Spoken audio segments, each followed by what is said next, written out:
Muy buenos días y bienvenidos al canal Tras la Verdad SV, a un nuevo podcast en el cual retomamos los temas históricos y estaremos hablando acerca de los verdaderos líderes del FMLN, de eso que quizás se habla muy poco y por ende la gente no termina de entender quiénes realmente fueron los que la iniciaron, los que le dieron un seguimiento durante toda la guerra y hasta la terminaron. Pero además de esto estaremos hablando acerca de cómo era la vida para aquellos guerrilleros de clase media, algo de lo cual también creo que muy poco se ha hablado. Y sobre esto tengo, pues, para hablar sobre esto, tengo de invitado al escritor y también periodista Marvin Galeas, al cual le quiero agradecer, como siempre, por tener la disponibilidad y la disposición de venir acá y exponernos esos detalles de nuestra historia.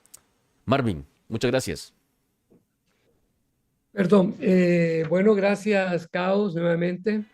Eh, Aquí estoy para responder preguntas sobre la historia reciente de El Salvador, que es el único propósito, no es para denigrar absolutamente a nadie, pero creo que los salvadoreños merecen saber la verdad. Y como estoy preparando un libro, pues esto que voy a relatar acá es parte de eso y no es ni denigrar ni arena ni a Ah, personas, sino decir la verdad de cosas que nadie sabe, ¿verdad? Y que yo creo que llegó el momento en que los salvadoreños tienen derecho a saber, porque esto que voy a relatar no me lo contaron, no lo leí en alguna parte, sino que yo lo viví, ok, o lo vi, ok, viví o lo vi. perfecto. Ok, perfecto. Marvin, para que nos pongamos en contexto, ¿tú a qué organización perteneciste de las 5 del FMLN y en qué te desempeñaste? Bueno, yo fui miembro del Ejército Revolucionario del Pueblo, una de las dos primeras guerrillas que surgió en El Salvador en el año de 1970, y mi papel fue como periodista y locutor editorialista de Radio Venceremos en el frente de guerra en Morazán, que justamente la radio, y por eso es que yo, por fortuna, por lo que sea, me tocó estar siempre, la casi década que estuve en el frente de guerra, en la estructura del puesto de mando. Yo no era comandante, obviamente, pero me reunía todos los días con Joaquín Villalobos, ¿no? Casi todos los días, porque él era el que daba las instrucciones Ujú. del programa diario que hacíamos en la radio. Entonces, y a veces él nos invitaban a reuniones de la Comisión Política o Comité Central Ampliado, le llamaban, que aunque nosotros no éramos miembros de ninguno de esos docentes, pero nos invitaban para que estuviésemos enterados de cómo manejar las cosas en la radio. Marvin, estoy mostrando unas fotos acá que yo sé que tú las tienes. Es una a donde te encuentras con los miembros de Radio Venceremos acá, una a color, no sé si la tienes ahí a la mano, y otra Sí, en blanco y negro. sí. ¿Qué nos puedes comentar sobre estas fotos? Primero, que estoy tan delgado ahí, eh, que parezco a punto de ser cremado, ¿verdad? En Auschwitz, por una razón fundamental, porque resulta que desde pequeño fui alérgico, bueno, y ahora que digo lo de Auschwitz, me mandaron links de sangre judía, ¿va? Lo cual nadie me ha dicho. Lo que sí es cierto es que en mi casa se guardaba el sábado y se respetaba la Torah en la casa materna, Ok. ¿verdad? Mía, pero nunca habló nadie de ser judío. Entonces, ni tampoco soy ni pro palestino ni pro Israel. Por eso no es el Barça contra el Madrid, ¿verdad? Eso es un problema. Exactamente. Entonces, eh, esas fotos fueron tomadas, ese es el equipo histórico de Radio Venceremos. Y digo equipo histórico porque aunque después se incorporaron otros, adelante, sobre todo después de la ofensiva del 89, otras personas, y también Radio Venceremos, no solo era Radio Venceremos, sino que se llamaba Sistema Radio Venceremos porque tenía a la vez de la radio un equipo bien fuerte de fotógrafos y camarógrafos, la mayoría, una buena parte de ellos de origen extranjero, sobre todo mexicano y colombiano, ¿verdad? Y salvadoreños también, ¿verdad? Que se encargaron de filmar más de 8.000 horas de guerra, ¿no? Y guerra de combate. Y hay una entrevista Anda. histórica con el coronel Castillo, que en ese tiempo era el subsecretario de Defensa, justamente cuando fue capturado, cuando cayó su helicóptero entre Perquín y San Fernando, y fue prisionero por la guerrilla en el 82, ¿sí?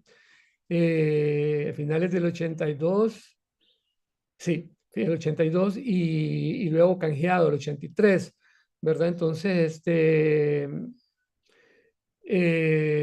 bueno, entonces se llama Equipo Histórico. Ese grupo que ves ahí es el equipo de producción de Radio Venceremos. El de la Barba es Maravilla, el que está en ambas fotos, ¿verdad? El que tiene siempre el micrófono es Santiago, que ahora como la voz más potente de la radio. Leti, que era locutora, Ana Lidia el mixer y Marvin, ¿verdad? Que el flaquito, Tú que eres de verdad el del fondo, te decía que era flaquito porque yo no comía casi Ah, nada porque era alérgico a la carne de res, ¿verdad? Y entonces me tocaba tortilla con sal, ¿no? o sea que era tu Lo base alimenticia la tortilla con sal.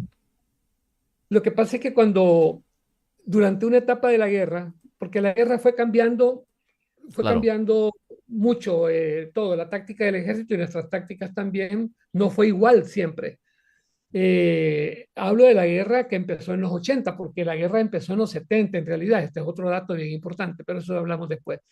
Entonces, a veces se comía solo carne durante muchos años de vaca, por eso que nos decían los come vacas, ¿verdad? Vacas robadas, obviamente. Entonces, bueno, y había vaca en la mañana, vaca en el mediodía y vaca en la carne de res, pues, ¿verdad? Que preparaban en la cocina guerrillera. Y entonces yo no podía comer carne porque la alergia que me daba, el tipo de alergia, me producía una cosa en el pecho que me asfixiaba prácticamente Olin. y enrojecía toda la piel y entonces comía tortilla con, ay, el estómago, un dolor terrible, entonces tortilla con sal. Salí pesando 115 libras del frente. 115 libras. Y así estuviste los años en el frente, que estuviste en el frente. ¿Que cuántos años estuviste, si se puede saber? De 12 años en el RP y 10 en el frente. Ya. No, pero me refiero en el frente de batalla, en guerra. ¿Cuántos Sí, años? guerra 10 años, más o menos, meses menos, meses más, 10 años. 10 Más años después. estuviste en el frente de batalla, así comiendo a base de tortilla con sal y quizás No, alguna... no, no. Llegó un momento, esto es bien interesante, llegó un momento en que la guerra fue cambiando, en que el ejército, la Fuerza Armada, por órdenes del teniente coronel Domingo Monterrosa, que era muy visionario, yo he hablado y lo reconozco, que fue el mejor comandante de campo de la Fuerza Armada, eh, y comandaba la Brigada Tlacat y luego Claro. la Tercera Brigada de Infantería. Él decidió una táctica que se llamaba tropa sin cuartel, ¿verdad? Que era retirar todos los puestos militares que habían del río Torola para arriba. Anda. 7 pueblos eran, ¿verdad? Y quedaron bajo control de la guerrilla. Relativo, porque cuando entraba el ejército, no es que nunca entraban, pero no con mucha frecuencia. Entonces nos permitía mejorar la alimentación, ¿verdad? Porque entonces podíamos ir a Perquín, que empezó a llegar la gente de regreso ahí por el 85, tenían tiendas incluso, y la gente iba a Honduras, entonces comenzó a mejorar la comida, y ya aparecieron los huevos, queso, ya comía yo un poquito mejor, ¿verdad? Pero los primeros años era tortilla con sal, ¿verdad? Prácticamente, y café de maíz, ¿verdad? Anda. Terrible. O sea que esos 7 pueblos se convirtieron como en la tierra de nadie, en la parte gris en la que llegaba el ejército, también llegaba la guerrilla. Oh, no, no, pero la guerrilla era la que permanecía ahí. Ah, Perquín era conocido como la capital guerrillera, porque Perquín era el pueblo más importante de los 7 que quedaron abandonados por el ejército. Jocoitique, Torola, San Fernando, Joateca, Perquín, Villa del Rosario. ok. Entonces, esos pueblos que los abandonó el ejército y la guerrilla se estableció, la guerrilla estableció, el ERP estableció bases ahí. Pero cuando entraba el ejército, ocupaba también esos pueblos, pero ya no es que estaban ahí permanentemente, sino que llegaban y se Hacer estaban 15 operativos. sí, operativo contra insurgentes. Llegaban 15 días y se retiraban, ¿no? Entonces volvían otra vez las guerrillas a ocupar eso. Lo cierto es que para finales del 83, eh, no había un solo soldado, un solo guardia nacional, ni policía de Hacienda en ningún pueblo del norte de Morazán, ni en el norte de La Unión, ni en el norte de San Miguel. Anda, Todo eso estaba limpio. ya. Fueron replegados por orden de Monterrosa. Por dos cosas, por la ofensiva guerrillera del 83, que fue para mí el mejor año de la guerrilla, ¿verdad? Porque, y de todo el FMLN, pero la idea de hacer batallones El RP. guerrilleros fue de Joaquín, la primera unidad guerrillera de infantería con armas de apoyo, estoy hablando hasta de o cañones de artillería 81 milímetros, que por cierto, el coronel Castillo enseñó de cómo se usaban. No es porque él estaba colaborando con la guerrilla, para nada. Simplemente o colaboraba, ¿verdad? Anda. Y Mena Sandoval, que era capitán de la Fuerza Armada, sabía también, ¿verdad? Cómo se usaban las armas de apoyo. Porque las armas de apoyo no es que el que dispara, que está al kilómetro del objetivo, es el que ve el objetivo, sino que adelante, Claro. kilómetro adelante, hay alguien Que le da los con datos. Le radar, da las coordenadas. dándole instrucciones de cuántos ángulos para arriba, cuántos ángulos para Sí, abajo para que pegue el blanco. exactamente. Bueno, Marvin, fíjate que las personas, y luego de tanto tiempo que terminó la guerra, y durante la guerra, tienen la concepción, la idea, creo que eso se ha cuajado en su mente pensar que la guerrilla era de personas de abajo para las de abajo. O sea, que era dirigida por gente humilde, gente pobre. ¿Realmente esto fue así? No, es decir, eso es relativo. En la guerrilla, por eso es que en el mundo entero y las nuevas generaciones en El Salvador creen que la guerra comenzó en 1980, la guerrilla en la montaña, pero no es así. Ujú. Los mayores sí saben cómo fue, ¿verdad? Pero las nuevas generaciones no, y en el mundo, los 80, ¿por qué? Porque los sandinistas ganaron y los armas llegaron y se formaron las columnas guerrilleras, pero durante la guerrilla clandestina era básicamente urbana, ¿verdad? San Salvador, San Miguel, Santana, y con trabajo ya metiendo trabajo en zonas rurales. Pero los fundadores de la guerrilla inicialmente fueron dos grupos guerrilleros. El ERP, que podría afirmar que nació en la Universidad de El Salvador, Ujú. y las FPL, que podría afirmar que nació en la UCA, ¿verdad? Las O FPL más o nacieron en la UCA. Sí, es decir, la UCA jugó un papel importantísimo en esto de la fundación de la guerrilla. Ujú. Yo no digo que allí se bautizaron como guerrilla, pero ahí fueron muchas reuniones de las FPL para fundar la guerrilla, y en la Universidad de El Salvador el ERP. Ah, Pero resulta que las FPL no era otra cosa más que una escisión del Partido Comunista. O sea, el Partido Comunista, su secretario general era Salvador Cayetano Carpio. Él sí era un líder sindical, pero el único de los, prácticamente. Se separó del PC porque el Partido Comunista no quería tomar las armas. sí, se quedó Y, Chafik. y se quedó Chafik, ¿verdad? Y hubo un pleito entre ellos, por cierto.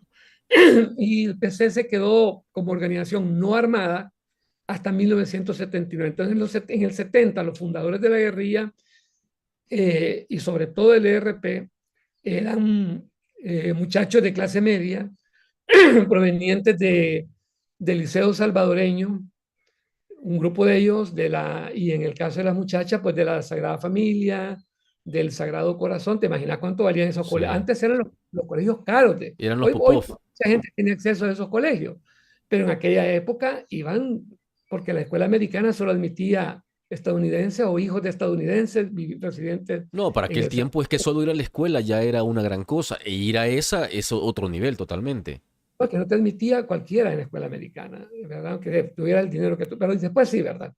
Pero el Liceo Salvadoreño y el externado eran el colegio de los ricos, ¿verdad? En El Salvador, de los mega ricos incluso.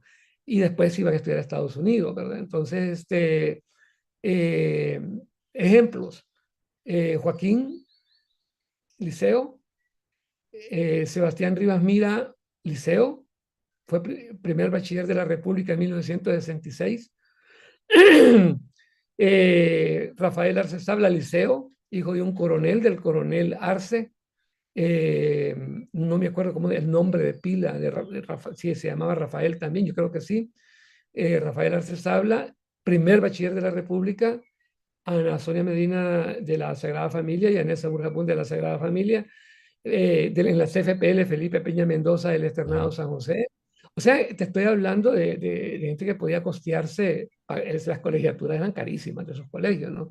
Y otros que no estudiaban ahí, pero que eran de clase media, ¿verdad? De clase media. Es la verdad, ¿no? No habían sindicalistas, no habían campesinos en los orígenes de la guerrilla, ¿verdad? Eran gente de clase media o media alta incluso.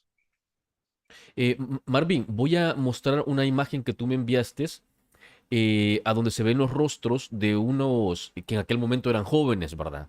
Sí, ¿Qué nos están comentas? muy mayores, ¿verdad? ¿Qué nos puedes decir sobre ellos?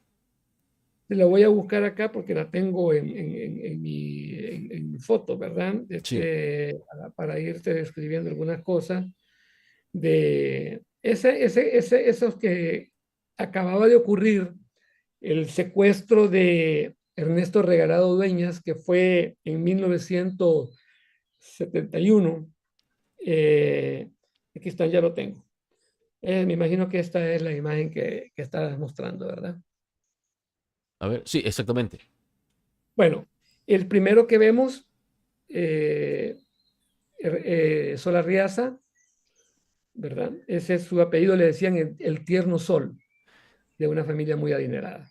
De los Sol. El segundo que vemos es Rivas Mira, del departamento de La Paz, también de una familia bastante pudiente, ¿no? De ahí los demás, pues los nombres se me escapan porque identifico creo que está Lil Milagro, cuyos padres eran ambos catedráticos universitarios. Lil tenía piano en su casa y todo eso, ¿no? Y la mayoría de ellos eran, falta Cáceres Prendes acá, o es el de lentes, ¿verdad? El que está de lentes. Ellos, de este grupo, había otro que se llamaba Combatientes Organizadores del Pueblo, que coordinaba con este grupo que estás viendo ahí, que lo formaban Joaquín Villalobos, Rafael Arce, y voy a usar solo un seudónimo porque esta persona para mí es importante, Octavio, Ok. ¿verdad? Marvin, estos que acabamos de ver son conocidos como el grupo, ¿verdad? Estos eran parte de lo que fue conocido como el grupo, que es el Eh, génesis de la guerrilla ERP. Sí, exactamente. Este era el grupo que surgió en 1970. Y qué decir que esto ya se venía preparando desde 1969 y ya te voy a decir con quiénes se venía preparando. Desde los 60, digamos, 68, 69, 60, un poquito antes, ¿verdad? Y ya en los 70 se dio ya incluso se tenía decidido ponerle RP, pero inicialmente solo se dio a conocer por el grupo porque habían muchos en la universidad, estudiantes de áreas comunes. Ah, En esa época se entraba a la universidad solo por examen de admisión. O sea, había que pasar un rigurosísimo examen de admisión, y te lo digo porque mi tía Herminia, hermana de mi mamá, estudiaba medicina justamente en ese año. ah, Bueno, ya no se metió en nada porque la Torá no se lo permitía, ¿verdad? Ni tampoco ah. ella quería, ¿verdad? Pero sí lo veía. Eh, y eh, sí, entonces sí, nació en la Universidad de El Salvador, mientras por otro lado en la UCA estaba surgiendo Las la, FPL. por estas dos guerrillas, la CFPL, sí. Marvin, tú me comentaste que los que vimos acá eran del ERP, pero también comentaste que el líder, que luego que se convirtió en el líder del ERP, estaba en otro grupo. Estaba Rivas Mira, estaba... Rivas Mira fue hasta 1976 el máximo líder del ERP. Y Rivas Mira, ¿por qué no participó el COP de Joaquín Villalobos, que ya estaban metidos en la lucha armada? ¿Por qué? Porque le dijeron a Rivas Mira, digamos que en ese momento los que formaban el grupo, y por eso no daban el paso a llamarse RP, aunque ya lo tenían decidido, todavía no tenían una estructuración Una línea de eh, mando. muy orgánica. ¿Cómo no? Ya se ve Rivasmila, el jefe de lo que se llamó el grupo, Ah, ok, y te decidió entiendo. secuestrar a Regalado Dueñas el 70, a finales de los 70, y lo ejecutaron el 71. Sí. Y Joaquín Villalobos y Rafael Arce y Octavio le dijeron a Rivas Mira de que eso no era prudente, ese secuestro, porque era precipitado, porque no había la experiencia, porque hacer un secuestro de ese nivel no es como secuestrar a alguien. Cualquier secuestro que se hacía en la guerrilla hay que preparar una casa de dónde va a estar, porque lo van a andar buscando medio mundo. Hay que hacer una fase de chequeo, que por lo menos dura 6 meses la fase de chequeo, por lo menos, ¿verdad? Para su rutina, cómo se mueve, en cuanto guardaespaldas, etcétera. Le dijeron que era muy precipitado y no participaron en eso. Por esa razón, y tenían razón, creo yo, porque 21 días después de que lo secuestraron lo tuvieron que matar, ¿verdad? Uf. Horrible. Eso fue horrible, ¿verdad? Y eso marcó la primera desbandada de la gente de Rivasmira.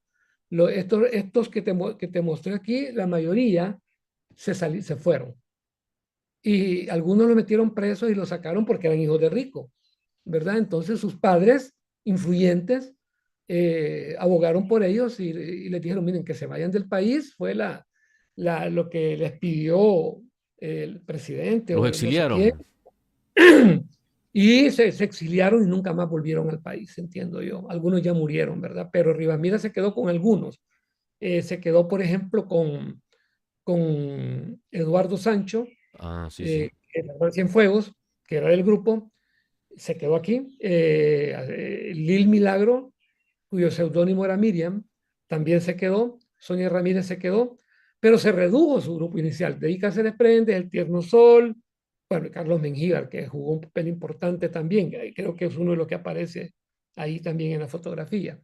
Eh, entonces él volvió a el 70 y finales del 71 a contactar, siempre se veían con Joaquín, ¿no? Pero a contactar con ellos para decir, bueno, miren, ya, metámonos, unámonos ya de una vez, pues, porque él se estaba quedando sin gente. Pero entonces les ofreció un puesto en la dirección. Anda. Y el indicado para el puesto era sin duda Rafael Arce Sabla, porque era el genio, digamos, el brillante, ¿verdad? Por lo menos estaba considerado, ¿verdad? Pero él mismo, Rafael Arce Sabla, declinó y dijo que mejor Joaquín, porque Joaquín tenía dotes desde entonces de De un gran liderazgo. organizador, de un gran organizador, de movilización y de una visión estratégica, los dos, ¿verdad? Los tres, muy grande. Y entonces aceptó este muchacho, pero Joaquín tenía un amigo, un gran amigo, que era Felipe Peña Mendoza, hermano de Lorena Peña, Anda. que era Joaquín del Liceo y Felipe del Externado. Por ahí tengo una foto de Felipe jovencito cuando iniciaron. Te estoy hablando que el más viejo de esto que he mencionado era Sebastián Rivas Mira y Octavio, ¿Cuántos años tenía? 23. 23 años y era el más viejo. O sea que era Era el más viejo. una cipotada la que estaba armando eso. De 18 a 20, a 21, digamos, 22 por ahí. Todos Mm. pues estaban en áreas comunes. Octavio estaba haciendo la tesis de grado ya de la Universidad del Salvador, ¿verdad? Y Rivas Mira ya se había graduado en una universidad de Alemania, creo que en filosofía, y entró en contacto tú no sabes, seguramente no conoces esto, o si lo conoces, pues en el 68 hubo una revuelta en Europa y en México, en Venezuela, en Estados Unidos, el famoso mayo del 68, que inició en Francia y agarró a Alemania y se regó por todo el mundo. Entonces, justamente ahí estaba Rivas Mira y entró en contacto con los dirigentes de ese movimiento en Europa, sobre todo Daniel Cohn-Bendit y a alguien que le decían Rudy el Rojo, y también con la gente de la fracción del Ejército Rojo, o conocido como Baader-Meinhof, Mm. ¿verdad? Una guerrilla alemana. A Ulrike, la muchacha se llama Ulrike Meinhof, la agarraron presa y murió en la cárcel extrañamente, ¿verdad? Ya. A mí me es sospechosa la forma en que murió, pero eso, tema de otro. Entonces, cuando regresó a El Salvador, ya venía embuyangado con la guerrilla, ¿verdad? Rivas Mira. Ok, perfecto. Y estos chicos que, bueno, era para aquel momento, eran chicos, ¿verdad? Que lograron cuajar una guerrilla, fueron los que continuaron siempre en los más altos mandos durante el conflicto y también culminaron. Sí, O se eh, dieron puestos, por decirlo de alguna manera, a personas de abajo. digamos que en la comisión política hay que explicar un poquitito, chiquito, un segundo, Ok, segundo. Las organizaciones guerrilleras, estas dos que he mencionado, porque las otras dos que surgieron más adelante, la RN y el PRTC, son escisiones del sí. ERP. ¿Va? Y el PC se convirtió en guerrilla hasta 1979 porque la argumentación de Chafik era que era ridículo, aventurero, infantil pensar en formar guerrillas en El Salvador porque aquí no habían montañas, ¿verdad? Esa era la argumentación, pero en realidad era porque el PC siempre fue como una especie de la sucursal de la Unión Soviética. En cambio, el ERP se rebeló contra la Unión Soviética. O sea, de verdad que sí, así nació, detestando a la Unión Soviética, ¿verdad? Entonces, y se declaraban amigos de los chinos, bueno, cualquier cosa, ¿verdad? Pero eran sí, muy jóvenes y se mantuvieron, ese grupo casi que mantuvo, sí, la dirección, aunque por ahí, a mediados de los 75, la dirección del ERP, cuando todavía no se había escindido la RN, ya el PRTC se había escindido, pero no se había convertido en lo que en el PRTC todavía, se estaba formando, aparte, ¿no? Bajo la dirección de Francisco Jovel, que su seudónimo era Roberto Roca, que también clase media, ¿verdad? Y también de la universidad, por cierto, uno de los mejores oradores de la Universidad de El Salvador, según cuentan, mi tía me contaba, ¿verdad? Entonces, le dieron un puesto en la dirección a un líder sindical, uno que se llamaba Humberto Portillo, cuyo seudónimo era Vladimir, al que acusaron toda la vida de ser el que asesinó a Roque Dalton. Mm. Eso es mitad verdad y mitad mentira, ¿verdad? Y luego a este muchacho proveniente de los sindicatos, pobres, de origen humilde, lo mataron los mismos por decisión de la dirección del ERP, por lo que consideraron que se había vuelto, se le habían pelado los cables, cosa que en verdad pasó con muchos, después de matar tanta gente, ¿verdad? Después de pegarle es que una cosa es matar en combate y otra cosa, A ya sangre también, fría. y otra cosa es ir a justiciar a alguien y matarlo fríamente, ¿no? Y a este le encantaba hacer eso, a Vladimir, ¿verdad? Entonces, ordenaron la dirección del ERP del 75, donde estaba Rivas Mira ya, y estaba Lil Milagro, estaba Eduardo Sancho, todos los que iniciaron, ¿verdad? Los de clase media, esa era la dirección, ¿verdad? Y el único era Vladimir, y termina que lo terminaron matando, ¿verdad? Porque lo consideraron que se le habían pelado los cables, por decirlo en salvadoreño, ¿verdad? Que se había descompuesto Sí, mentalmente. Marvin, y en el tiempo de la guerra y posterior a la guerra, ¿hubo algo otro que se logró infiltrar a ese grupo de clase media, media alta? En el caso del ERP, para el año de 1979, 1980, 81, 82, 83, 84, los, eran 7 los miembros, por eso te decía, te quería explicar. Mm, La guerrilla siguió, tanto las FPL como como el ERP siguieron el modelo leninista de organización, lo que le llaman centralismo democrático, sí, lo cual, que es una forma de llamarle aquel que toma las decisiones soy yo. en un grupito y al final una sola persona. Sí. En el caso de la Unión Soviética, Stalin, en el caso de Cuba, Fidel. ¿Va? en el caso de Yugoslavia Tito, y en el caso de Bulgaria Ceausescu, en fin. Y en el caso nuestro igual, ¿verdad? Entonces, tiene lo que se llama el secretario general del partido, porque toda guerrilla debe tener un partido, pero no electoral, sino que ahí se llama el partido. De hecho, el ERP se llamaba Partido de la Revolución Salvadoreña, pero que se fundó después del aparato militar. Y el de las FPL se llamaba FPL, pero su ejército se llamaba Fuerzas Armadas Populares de Liberación, ¿verdad? Entonces, después de la comisión política viene el comité central y después viene la asamblea del partido. Y después vienen los aspirantes a miembros de partido. Y así va. Entonces, al final, la asamblea delega en el comité central que tome las decisiones. Y el comité central delega en la comisión política, que en el caso de la RP eran 7, que tome las decisiones. Ser de la comisión política, ahí por el 79, 78, 80 y toda la guerra, era ser un dios, ¿verdad? O sea, eran adoradísimos, respetadísimos, queridísimos, respetadísimos, todo lo que vos que eran vistos como wow. Y Unas ser de la celebridades, comisión, unos rockstars. sí, eran rockstar en realidad. Entonces, y muy jóvenes todavía, ya en el 80 todavía eran jóvenes. Yo conocí, por ejemplo, a Mercedes del Carmen Letona, que era de la comisión política, cuando tenía 24 años. Anda. ¿Verdad? Ya comenzó a los 17, ¿va? Entonces, los miembros de la dirección del ERP era Joaquín Villalobos, eh, Jorge Meléndez, que sí venía de origen humilde, pero Jorge Meléndez, a diferencia de Vladimir, tenía inquietudes intelectuales desde muy joven, que estudió teatro, él era actor y leía muchísimo. Y Joaquín, de que lo vio, dijo, y además era un excelente cuadro militar, excelente, Jorge Meléndez Jonás. Entonces surgió que él, y luego el tercero era Juan Ramón Medrano.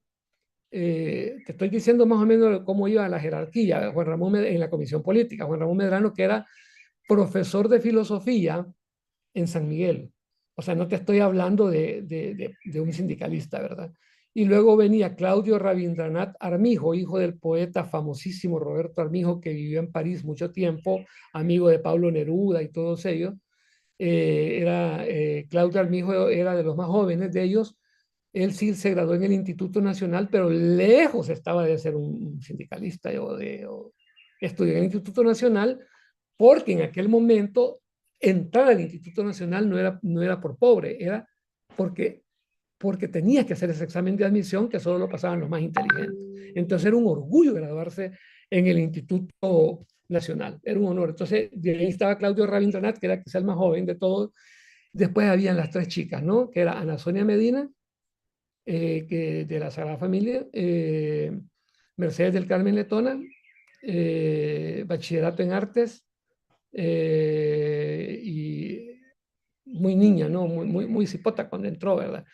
Y la otra era Ana Guadalupe Martínez, Ah. que venía de una familia acomodada de Metapán, ¿verdad? Y estudiaba medicina en la Universidad de El Salvador. Por lo tanto, solo Jorge Meléndez no era de origen de clase media ni fundador, pero Jorge Meléndez sí se organizó ahí por 1972 y venía de las filas de la juventud del Partido Comunista. Pero los fundadores de la guerrilla del ERP, casi todos, venían de la juventud del Partido Demócrata Cristiano. Mm. Y esto tiene una historia atrás también. Ok, perfecto. O sea que algunos lograron escalar, pero fueron Uno, contaditos, o como usted dice, contaditos con una mano y hasta sobra muchísimo, ¿verdad? Y en el resto de partidos se dio el mismo escenario, ¿tuviste eso? bueno, en la CFPL estaba Salvador Guerra, de clase media, universitario, cuando se fundó la guerrilla.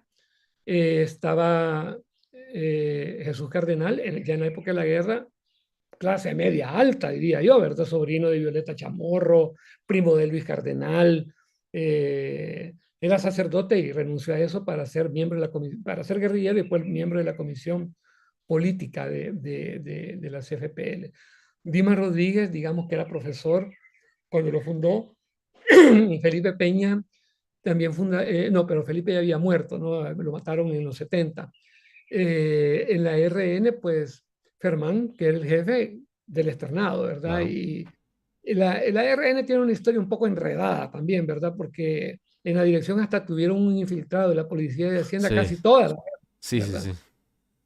Sí. Y O el sea que, PRTC, pues la verdad que como era una organización bastante pequeña, yo solo recuerdo a Francisco Jovel como su comandante en jefe. No recuerdo a más nadie sí, Rogelio Guerra, lo que pasa es que ahora no recuerdo el nombre y que creo que estuvo en el gobierno. En la RN estaba también Marquito, ¿cómo se llama? Que fue el Consejo Central de Elecciones ya en La Paz, por parte del FMLN. Se me ha ido el nombre, yo lo conocía como Marquito nada más. Es, pero por tu experiencia se configura una tendencia y es el hecho de que los que iniciaron las guerrillas, personas de clase media alta, se mantuvieron y también culminaron la guerra. Algunos murieron. No, por eso, pero los que lograron sobrevivir, evidentemente, culminaron la guerra, pero no dieron paso a la parte, a las bases, a la inmensa mayoría de los de abajo. Digamos que cuando comenzó la guerra de montaña, vamos a dividir la guerra en dos partes. 70-79, guerrilla urbana. No había Nicaragua sandinista, guerrilla urbana. Ahí no había mayor espacio, ¿verdad? Pero cuando vinieron las armas y había mucho trabajo en Morazán y Chalatenango, Morazán por parte del ERP y Usurután también, y algo en Guazapa y Chalatenango full FPL, sí había muchos campesinos, ya habían llegado obreros, ya habían llegado otros, y muchos se fueron a Costa Rica, a Estados Unidos, otros se fueron a la montaña, ¿verdad? Sindicalistas y obreros, ¿verdad?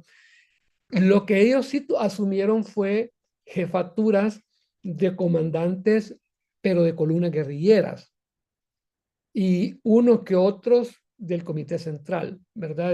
Pero el Comité Central era un ente que tenía algún peso, pero jamás el peso de las comisiones políticas y la comisión política, te voy a decir algo, yo no sé si en la CFPL funcionaba igual, pero sospecho que sí, pero en el caso del ERP, en la comisión política, al final, quien tomaba las decisiones era Joaquín y no lo compartía con nadie. Algunas cosas sí y otras solo él las sabía. Ok, Lo que ok, pasaba. me parece interesante esto. Pero ahora yo quiero hacerte esta pregunta que seguramente muchos la tengan. ¿Cómo es que jóvenes de clase media altas, acomodados, con un futuro y perspectiva bastante buena por donde se encontraban y los contactos, deciden crear movimientos insurgentes que llevó pues a un levantamiento armado?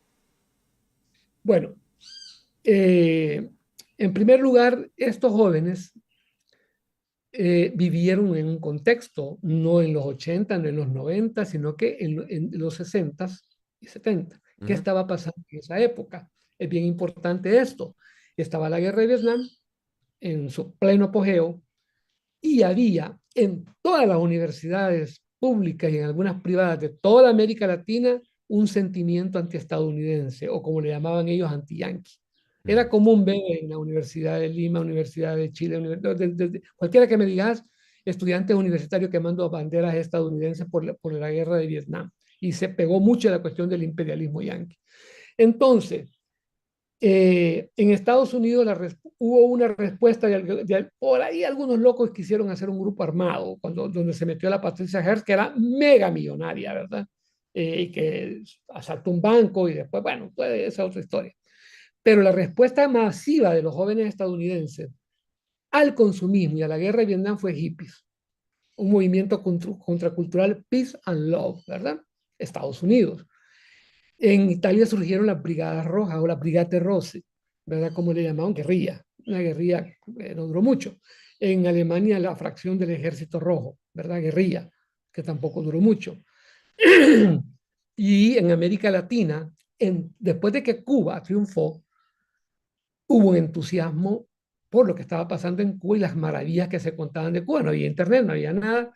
Además que la Unión Soviética comenzó a mandarle millones de dólares a Cuba porque estaba en América, ¿no? Y no ser de izquierda sea de la clase social que fueras. A los 18 años era el 10% de los jóvenes, quizás el 15%. No ser de izquierda era una locura. Pues, ¿verdad? Si eras joven tenías que ser de izquierda, más si eras intelectual. Eh, y todavía persiste eso de ser intelectual, tienden a la izquierda. Hay un psicólogo, profesor, que dice que eso es así y explica, no lo voy a explicar aquí, pero explica por qué los profesores de Harvard, de grandes universidades y de América Latina tienden a ser de izquierda. Y en ese momento, el contexto que vivía el mundo era de los 60, era la palabra clave era revolución. Pero no solo revolución social, te estoy hablando de revolución tecnológica con el hombre del 69 llegando a la luna y viéndolo vos por televisión. Revolución tecnológica. Revolución en la Iglesia Católica. El Concilio Vaticano II fue bien importante en el surgimiento, en la radicalización de estos jóvenes de plata, ¿verdad? El Concilio Vaticano II cambió muchas cosas de la Iglesia, muchísimas cosas, ¿verdad? Y luego revolución en la Iglesia. Revolución en la música, aparecieron los Beatles, ¿verdad? Rompieron todos los esquemas de los crooners, de las grandes orquestas y todo, y aparecieron estos peludos por primera vez. Y no solo cambiaron la música, sino que cambiaron en millones de jóvenes en todo el mundo la forma de ver el Las mundo, cosas, sí. de ver las cosas. Y luego Woodstock. Woodstock ocurrió en el 69. Por cierto, hice un reportaje hace poco con un salvadoreño que estuvo presente en Woodstock, lo hice hace una semana. Y todo esto, como venía con atraso a El Salvador en los 70, los cines salvadoreños empezaron a dar Woodstock, ¿verdad? Mujeres desnudas, la gente siente el amor delante de otro, de las bandas, grandes bandas de rock tocando como una protesta, ¿no? Contra el consumismo. Y en los 60 comenzaron a surgir las guerrillas y casi con las mismas características del Salvador, de clase media, en Argentina, pero en los 60, que se llamaban los montoneros, peronistas montoneros. Los peronistas son raros porque van desde la extrema izquierda hasta la extrema derecha, ¿va? Como los Kirchner y todo esto, Mm, hasta Menem, que es de la extrema derecha, ¿verdad? En Uruguay los Tupamaros, que estaba Pepe Mujica, ¿verdad? sí. En Chile el MIR, que estaba Pascal Allende, que era rico, ¿verdad? Eh, en Argentina, ya te dije, en Perú otro brote guerrillero de Sendero Luminoso, ¿verdad? Uf. Pero eso fue después también. Antes hubo otra guerrilla ahí. Y así, entonces en El Salvador fue en los 70. En Guatemala surgió, la guerrilla más vieja de Centroamérica es la de Guatemala, ¿verdad? Con las mismas características. Miss Guatemala fue una de las fundadoras de la guerrilla en Guatemala, ¿verdad? También estudiantes universitarios de clase O sea media. que ¿Y qué es esto? Que las universidades, lo que te enseñaban en las universidades era marxismo. Y luego vinieron a El Salvador, ya en el caso de El Salvador, vinieron varios sacerdotes de origen belga, ¿verdad? La mayoría de ellos, algunos no, pero la mayoría eran de origen belga, que fundaron las juventudes estudiantes católicas en secundaria. Y ya en la universidad se llamaba Asociación de Estudiantes Católicos de la Universidad ACUS. ¿Qué promovían ellos? Que el reino de Dios se construía en la tierra, que no había un cielo, sino que el reino de Dios, la justicia social, se construía en la tierra. Y que si el único argumento que le quedaba a los pueblos para reivindicarse eran las balas, pues había que responderles igual, ¿verdad? A balazo. Entonces, esto influyó mucho en esos jóvenes, el ambiente que había de los 60 para los 70, es que mira, no, en los 70 era de verdad, te lo digo, ser joven y no ser de izquierda era rarísimo, era raro, muy raro, ¿verdad? O no te metías en nada o eras de izquierda. Y los poquitos que se declaraban de derecha, que digo, bueno, tenían razón, ¿verdad? David Escobar Galindo, y que lo insultaron como no tener, bueno, Roque Dalton le dijo perra de hielo en un poema incluso, a que David se ríe ahora de eso, Ajá. ¿verdad? Se ríe no de sarcasmo, sino David tiene la magnanimidad de considerar a Roque un gran poeta, ¿verdad? Siempre lo ha dicho, ¿verdad? A pesar de que lo insultó bravamente, ¿verdad?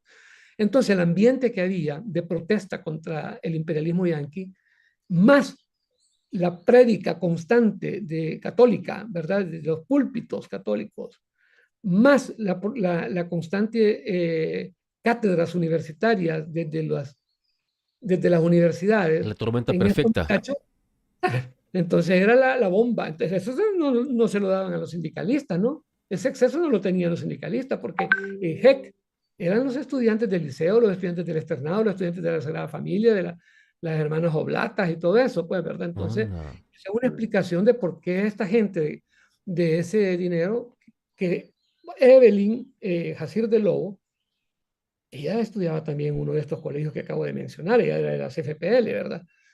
Evelyn Jacir no tenía ninguna necesidad, pero que ella era una gran católica, ¿verdad? ¿Y qué lo movió a hacer, a meterse? Ser católica, porque decía, bueno, la justicia con los pobres, ¿verdad? Lil Milagro igual, Lil Milagro era muy católica. ¿Y qué lo movió a ella?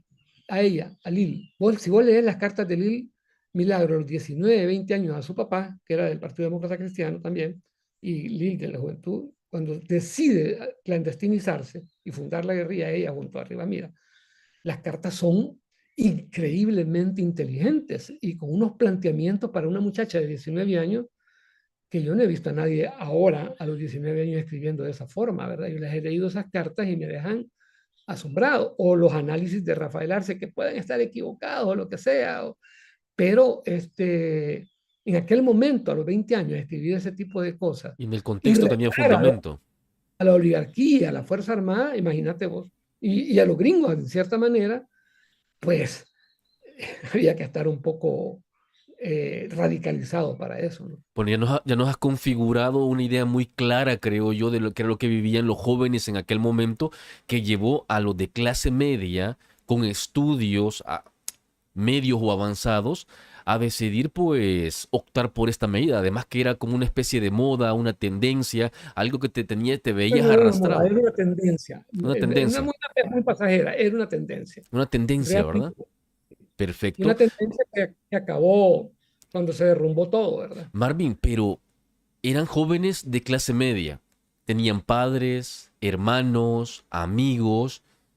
Y ojo a esto, en esa época ser parte de grupos insurgentes o siquiera estar cerca de ellos era una sentencia de cárcel como mínimo. Lo habitual era la desaparición y eso te llevaba a la muerte. Sí. Eh, ¿Qué pasaba por la cabeza de alguien de clase media al momento de aceptar ser parte de? Bueno, en el hecho de los fundadores, no es que aceptaron, ellos lo iniciaron, No, claro, me refiero ¿verdad? posterior, cuando ya todo había cuajado, ya todo estaba montado. Para cuando ya fueron creciendo, digámoslo así, porque Secuestro Regalado Dueñas no fue realmente considerada como la primera acción guerrillera, yo creo que sí, pero lo consideran que no algunos, sino que el 2 de marzo el ERP mató a dos guardias nacionales, Ah, por las en el, armas. le quitaron los dos fusiles y pusieron un rótulo que te lo dice todo. Y esa frase la ideó Rivamira, que dice, la guerra de los pobres ha comenzado, la paz para los ricos ha terminado. Así, eso te lo pinta todo esa frase. Y para mí me parece genial la frase, porque con eso cerraba el comunicado, ya del surgimiento oficial del ERP, ¿verdad? Entonces, ¿qué significaba para alguien que tenía a su papá, su mamá, que estudiaba en un colegio, meterse en la guerrilla? Primero, renunciar a esas comodidades, a todas. Vos tenías que renunciar a tu familia. No podías seguir yendo a tu casa y todo eso, ¿no? Clandestinizarse era casi una filosofía. Si tenías que renunciar a tu nombre, porque te ponían otro nombre, Sí, un ¿verdad? seudónimo. Seudónimo. Joaquín Villalobos se convirtió en René Cruz, Chong, tenía como tres seudónimos. Sebastián Rivas Mira en El Choco, en fin, Eduardo Sancho en Ferman Cienfuegos, etcétera. Entonces, renunciar a tu nombre, irte a vivir a una casa clandestina, ¿verdad? Cuando digo clandestina es fingir que eras otra cosa, ¿verdad? Y alquilaban una casa, las casas de seguridad se llamaban, Claro. y bueno, de ahí, ¿cómo se comenzaron a financiar estas casas? Con los secuestros de ricos, ¿verdad? Secuestraban millonarios y entonces pedían mucho dinero por esos rescates y así financiaban la compra de automóviles, cuando ya iban creciendo, pues, ¿verdad? Pero en los primeros años era la casa de un chero, la casa de un amigo que tenía botada la casa del otro y ahí se iban a meter y de ahí comenzaron a ser expertos. Algunos fueron a Guatemala a aprender eso, ¿verdad? Porque en Guatemala ya tenían experiencia la FARC, ¿verdad? Ya existía esa guerrilla desde los años 60, ¿verdad? En falsificar documentos, documentos que te digo, yo usé documentos de ese tipo para entrar a El Salvador cuando entré a Radio Venceremos, para ir a México, también usé documentos y nadie se daba cuenta que eran documentos falsos, ¿verdad? Entonces era renunciar, pero en ese momento, ojo con esto, ningún joven de los que te estoy mencionando, ninguno, quizá el único era Rivas Mira, pero ninguno, y el otro tal vez Joaquín, pero ninguno de los demás que se metieron lo hacían porque creían que en algún momento iban a ser ministros, presidente, no, ninguno. Lo que Jue- querían era cambiar el mundo. Eso es lo que querían. O sea que su objetivo Cambio social. ese es lo que ellos buscaban. O sea, no era Claro, poder. porque por la juventud, pero esa juventud tenía tenía dos caras, ¿verdad? Digamos, primero, un alto nivel de idealismo. Solo un gran idealista puede decidir meterse en un grupo así, porque no hay salarios y a esa Hay edad, muchos riesgos. no, es que lo único que te podía pasar es que te metieran un balazo, eso era lo que podía pasar, ¿verdad? No había salario. Eh, Fíjate, por ejemplo, cuando le cayeron a una casa donde estaban de las FPL, Eva, Chico y Toño, Alejandro Solano se llamaba uno, no es el Alejandro Solano que Sí. dicen el famoso de ahora, ¿verdad? Sino que así, casualmente así se llamaba Clara Elizabeth Ramírez, de las FPL. Cuando los mataron, eran tres, ¿verdad? Quemaron $1 millón. Porque el combate duró desde las 7 de la noche como hasta las 6 de la mañana. Tres contra decenas, centenares de guardias disparándole, ¿verdad? Y eso, ¿qué pasó? Que motivó más a la gente a incorporarse.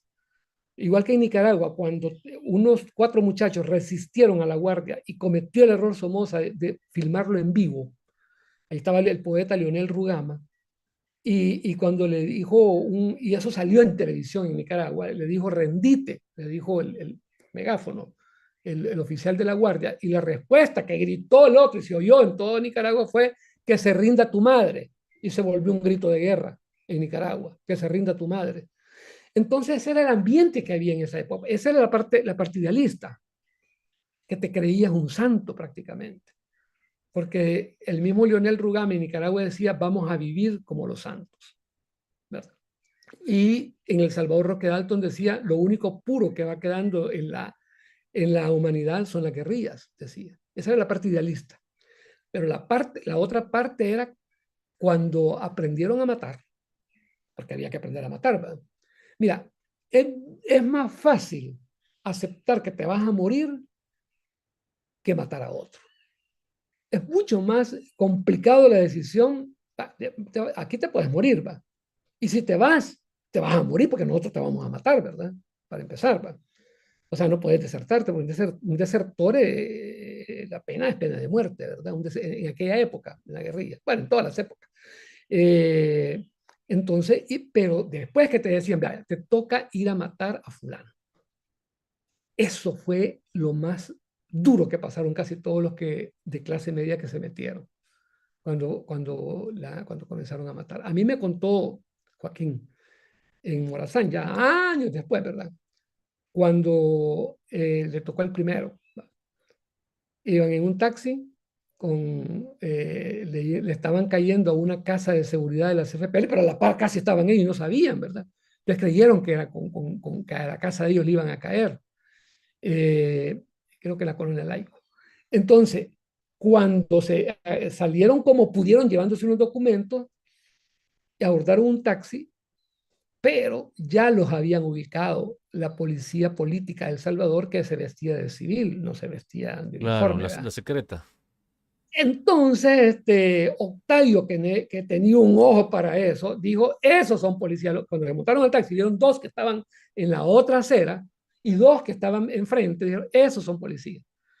Y entonces, efectivamente, los dos que venían de este lado sacaron la pistola y los dos que allá ya venían. Entonces vino Joaquín, salió por una puerta, le dijo a Octavio, vos respondés por la vida de Amílcar, porque si algo Joaquín cuidaba era que Amílcar no lo matara, a Rafael Arce Sabla no lo matara, ¿verdad?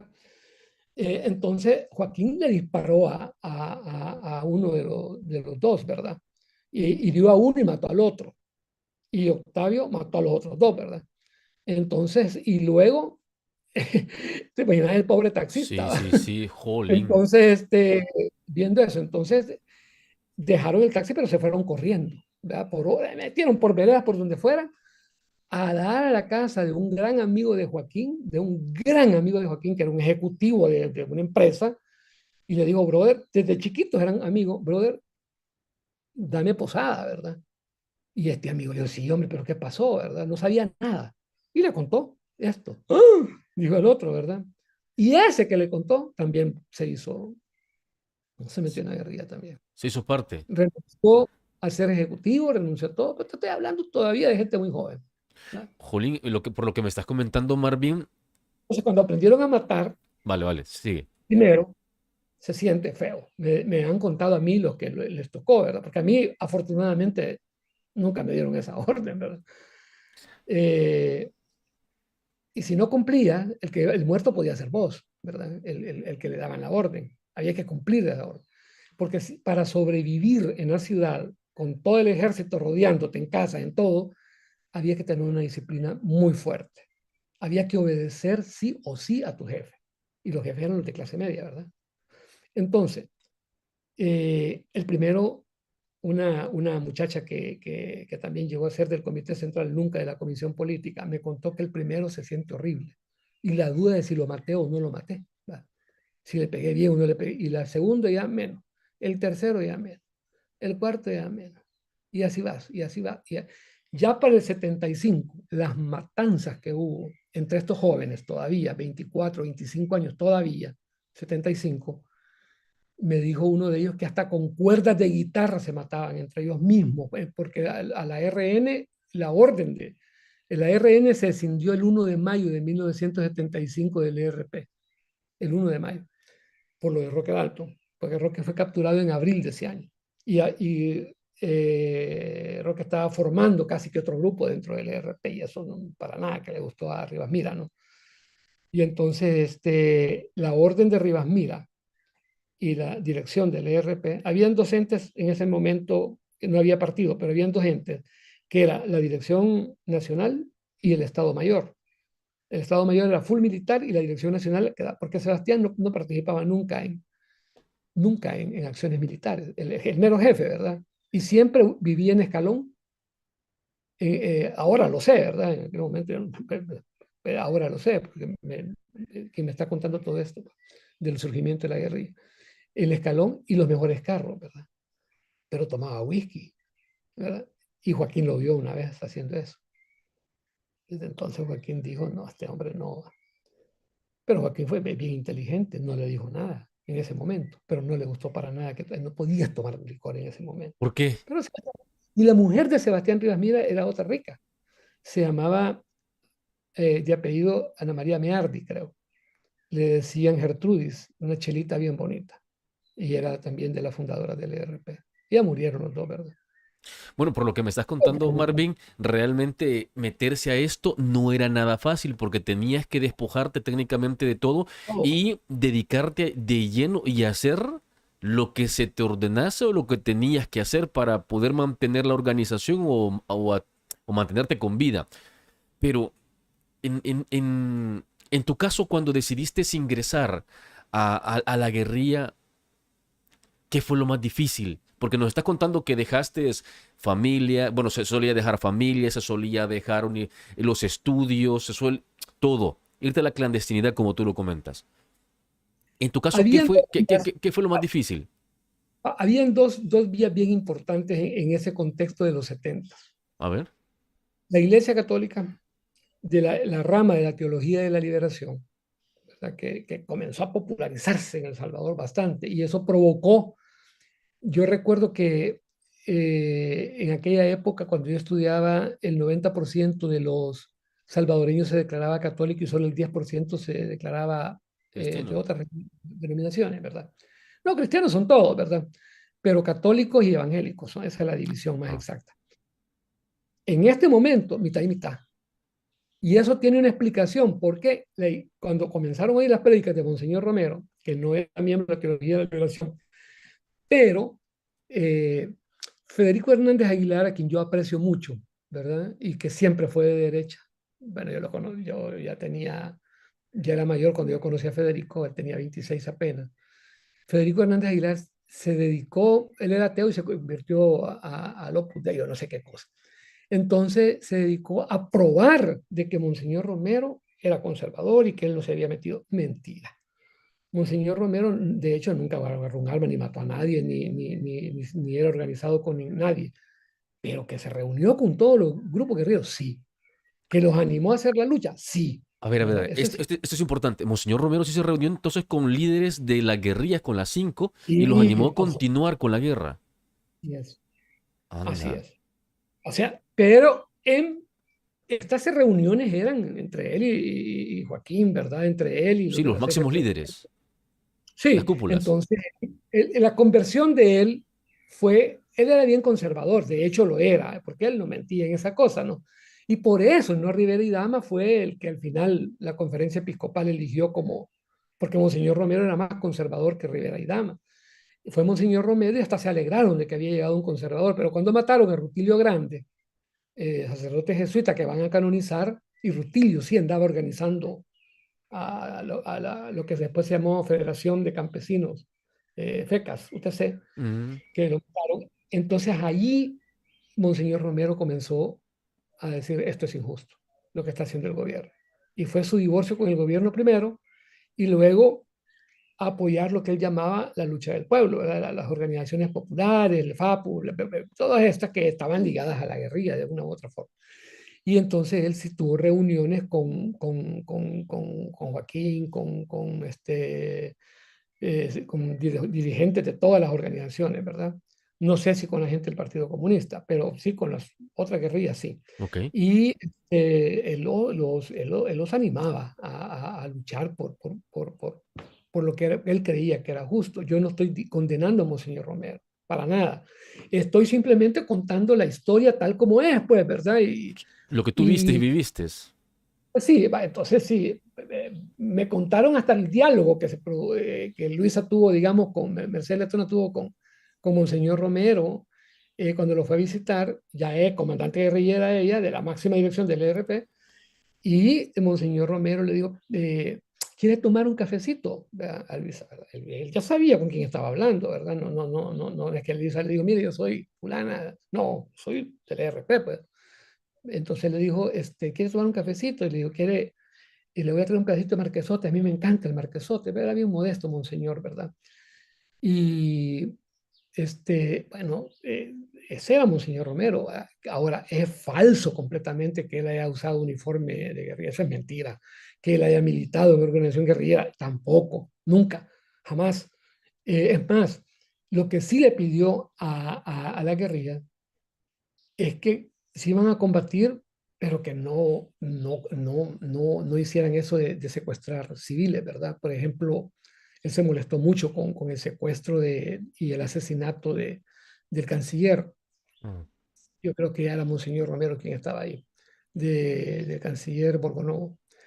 Pero también él pidió por la libertad de Jaime Gil, por ejemplo. Y era cierto. O sea, a él no le gustaban ese tipo de secuestros porque involucraba a personas que no tenían nada que ver, aunque fueran millonarios, ¿verdad? Que le valía, ¿verdad? Entonces, porque necesitaba dinero, porque no habían sandinistas, ¿verdad? Nada que les diera surtida de armas, ni pagara las casas, ni los carros que utilizaban para las operaciones. La guerrilla logró recaudar millones, millones para autofinanciarse en esa época de los 70. Y una cosa que voy a decir que es bien delicada.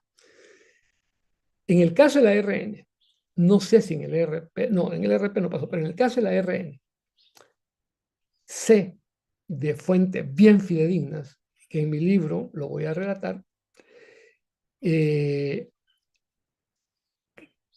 un grupo de gente que había sido secuestrada por la guerrilla, ante la inutilidad que veía en el ejército de acabarse la guerrilla ya a los comunistas, ¿verdad?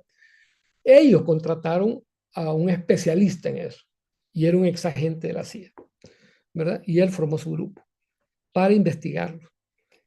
Y entonces investigó algo que dejó a todos los presentes ahí, de los millonarios que estaban financiando a este hombre y a su grupo, Atónitos. atónitos. Y esto es comprobable. Resulta que altos jefes militares de la Guardia Nacional, de los cuerpos de seguridad, del ejército, secuestraban también. Y en secreto se los vendían a los guerrilleros por $75,000. Hay grandes empresarios, ¿verdad? ¿En Por serio? $75,000, por 80, porque ellos no tenían dónde tenerlo, ¿verdad? A un millonario, era peligroso. ¿Verdad? No te digo que esto haya sido una práctica que pasó. Sistematizada.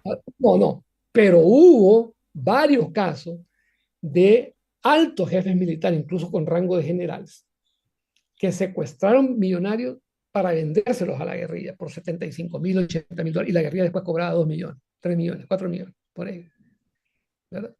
O sea, Ojo, macho. Esto sí es un bombazo, ¿eh? pues claro, claro Esto que es un es, bombazo, esto sí es un ¿verdad? bombazo. No es cualquier cosa esto. De verdad que es algo que sorprende bastante porque, vamos a ver, eh, se maneja por ahí de que entre algunos del FMLN y también altos mandos de la Fuerza Armada había ciertos contactos, que no sé qué tan Sí, cierto sea. oh, sí es cierto. Todas las organizaciones, menos, bueno, no sé si el PRTC, pero el ERP y la CFPL y el Partido Comunista, es más, el Partido Comunista, ese era su método, ¿va? Era infiltración, ¿va? Pero todas las organizaciones tenían dentro del ejército. Es más, el PC hasta metió gente a la escuela militar, ¿verdad? De cipotes, ¿va? A estudiar para más adelante aportar, ¿va? En el caso de la RP no, pero sí logró reclutar militares. Bueno, los casos más sonados son los de Francisco Emilia Mena Sandoval, que después tuvo que irse, ¿verdad?, para la guerrilla de una vez. Sí. El caso del capitán Marcelo Cruz Cruz, que también se fue a la guerrilla, pero no estaba solo él, habían otros también, ¿verdad? Pero yo no puedo aquí decir nombre porque no quiero que la fiscalía me llame para nada. Es más, el nombre también de cómo se llama, de otros que estuvieron involucrados, pero tampoco lo voy a decir porque para efectos de especiales lo que voy a escribir es una novela, Exactamente, ¿verdad? una novela la que estás escribiendo. Por cierto, Marvin, ¿cómo se llama el nombre de la novela? No sé todavía, pero lo cierto es que la novela advierte una cosa, que para decir ciertas verdades hay que recurrir a la ficción. ¿Y por qué le voy a poner novela? Porque sí me evito que me estén llamando, que me estén demandando lo que ahí voy a contar, ¿verdad? O sea, y voy a usar los seudónimos reales, ¿verdad? De personas. En el caso por ejemplo, de cuando los millonarios se dieron cuenta de que habían altos oficiales implicados, se Es lo dijeron al importante. presidente de la época, fulano de tal, el coronel, el general fulano de tal, hace esto. ¿Y qué Se hicieron? quedó, se quedó asombrado. Pues le dieron una placa de honor, pero lo retiraron, pero no lo metieron preso ni nada, ¿verdad? ¿Por qué? Yo creo que tenía razón el presidente, yo no sé, no me acuerdo si fue Molina o Romero, pero creo que tenía razón al hacer eso, porque si metían preso a un militar de eso, toda la Fuerza Armada se podía Claro, incomodar, ¿verdad? era Y, tocar y la fibras olla sensibles, era un y, general. y el horno no estaba para bollos en aquel momento, ¿verdad? Había un descontento sobre todo después del 19 de julio, no, cuando ya los sandinistas tenían acorralado a Somoza, todos los militares aquí se pusieron nerviosos. Todos. Dijeron, esto puede pasar aquí. Todos. Pero, y entonces ya había inquietud fuerte en los cuarteles, ¿verdad? Y habían algunos que no querían ser guerrilleros, que no querían meterse en problemas no eran comunistas ni nada de eso, pero sí que creían que ya era el momento de que los civiles gobernaran el país, que ya no los militares, ¿verdad? Ok. Incluso Fidel Sánchez hizo un intento. El problema es Mar- que ningún sitio quiso aceptar. Marvin, y bueno, es que algunos he escuchado que hablan acerca de esto, mira, que lo que se buscaba era abrir el grifo, por decirlo de una manera, o quitar un techo que había para los de en medio, para los de clase media, porque no podían acceder a ciertos puestos, sino era porque algunas familias daban el visto bueno y decían, bueno, vale, No, no, no. yo sepa, ningún padre autorizó a un hijo así andar, métete a la guerrilla. No, no, no, no, no, Eso, no, no, no, no, tal vez me di a entender mal, me di a entender mal. En aquel momento, quienes decidían qué pasaba en El Salvador, ya sabemos que eran unos pocos, muy poquitos, y no daban paso para que los de abajo pasaran un poquito para arriba y los que estaban en medio pasaran un poquito más arriba, económicamente hablando y con poder me refiero. Y que también la intención que había de los de en medio era romper ese techo que habían colocado, desplazando ese poder que tenían los de billete. fíjate que hubo algunos casos, digamos, en el caso de este Vladimir que mataron, por ejemplo, pero yo conocí otros casos también. Ah, bueno, el caso que murió Mijango, ¿verdad? Que venía de un sector muy, muy modesto, muy El negro humilde, Mijango. negro Mijango, y llegó a ser del Comité Central jamás de la Comisión Política, ¿verdad? Obviamente. Eh, en algunos casos sí había cierto malestar, pero no rebeliones, ¿verdad? Malestar porque quienes tomaban las decisiones eran los de Los clase media. pudientes. Sí, pero mira, yo te digo una cosa, es lógico que así sea. Ningún sindicalista pobre, humilde, cuyo padre a lo mejor era alcohólico, la mamá, no sé, ¿verdad? Sino que solo alguien con que iba a la universidad, que tuvo acceso a estudiar marxismo, leer marxismo.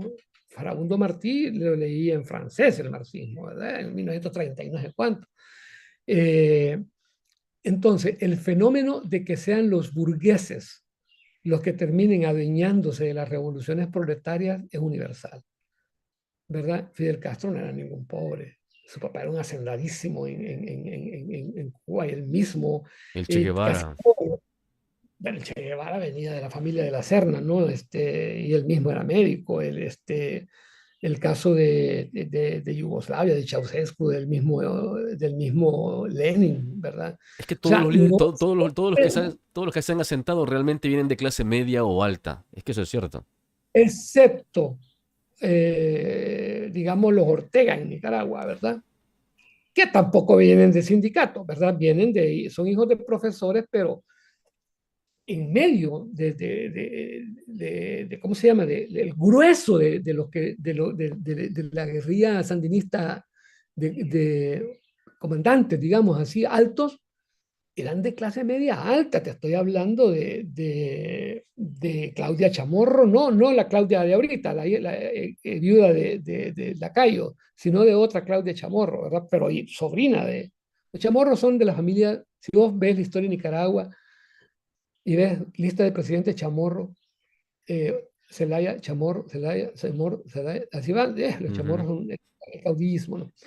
Entonces los chamorros son una familia, te estoy hablando de Joaquín Cuadra, por ejemplo, cuyo padre era millonario, ¿verdad? El general Joaquín Cuadra, que fue después de Humberto, era el segundo jefe del ejército, creo, y fue guerrillero de Carlos Agüero en Nicaragua, ¿verdad?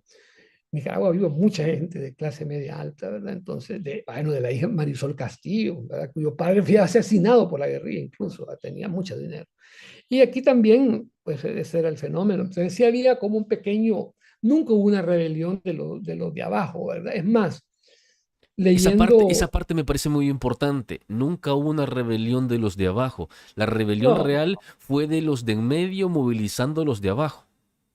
sí, porque lo que pasa es que también, eh, esto tiene también alguna explicación y no quisiera aquí dármelas de filósofo, porque no lo soy, pero sí he leído muchísima filosofía, una de mis grandes pasiones. Si uno lee a Nietzsche, que es falso que Nietzsche haya propuesto el nazismo, eso es mentira, eso fue una manipulación terrible de los nazis, ¿verdad?